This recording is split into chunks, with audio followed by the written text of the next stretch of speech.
اور اس کے برعکس اگر کوئی شادی شدہ ہو کر بھی اس گناہ میں مبتلا رہا تو بتائیے کہ اس کے پاس کیا جواز ہوگا۔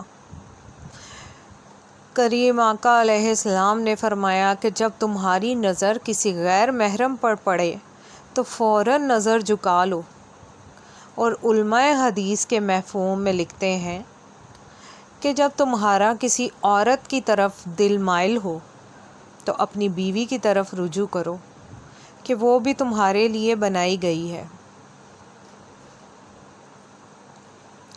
ایک شخص اگر غیر شادی شدہ ہے تو میں سوچتی ہوں کہ ہو سکتا ہے وہ کل قیامت کے دن کہہ سکے کہ یا اللہ، والدین نے شادی نہیں کی تھی، یا میرے اتنے وسائل نہیں بنائے تو نے۔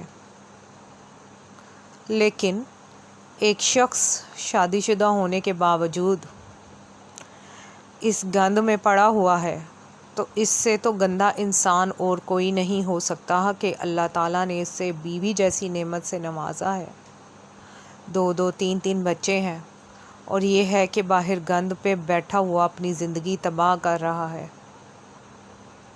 سچی توبہ بہت بڑی شے ہے۔ آج کے دن میں ایسے تمام گناہوں سے توبہ کر کے ہر بہن، بیٹی اور مرد مومن کی آخرت کو سنوارنے کی کوشش کیجیے۔ میں نے بہت پہلے ایک بات لکھی تھی کہ اگر واقعی تمہارا اپنا ہے، اس تعلق کی جانچ یہ ہے کہ اس سے تمہاری آخرت کی کتنی فکر ہے۔ حدیث کے مفہوم میں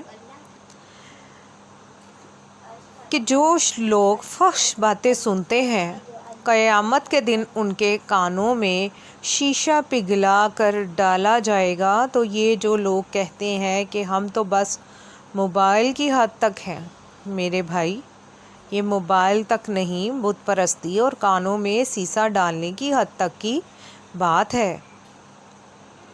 آپ کیا سمجھتے ہیں کہ فون پر آپ دین کی باتیں کر رہے ہوتے ہیں؟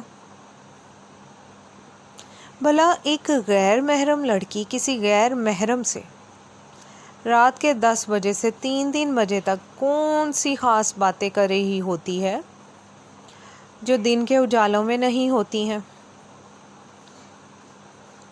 یہاں بہت معزز لوگ تحریر پڑھ رہے ہوں گے، اس لیے میں نے محتاط الفاظوں میں بات کرنے کی کوشش کی ہے۔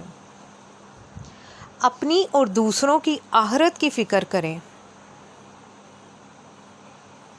اس تحریر کو کاپی کر کر اس امت کے ہر نوجوان بھائی، ہر نوجوان بہن تک پہنچائیں۔ اگر کسی ایک کو بھی اللہ نے آپ کی وجہ سے ہدایت دے دی تو شاید آپ کی اور میری آخرت کی کامیابی کا سبب یہی بات بن جائے۔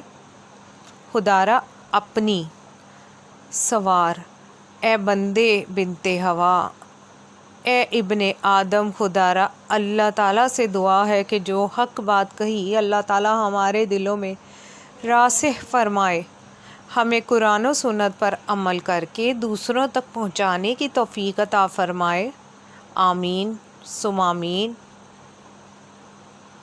وآخر دعوانا ان الحمد للہ رب العالمین۔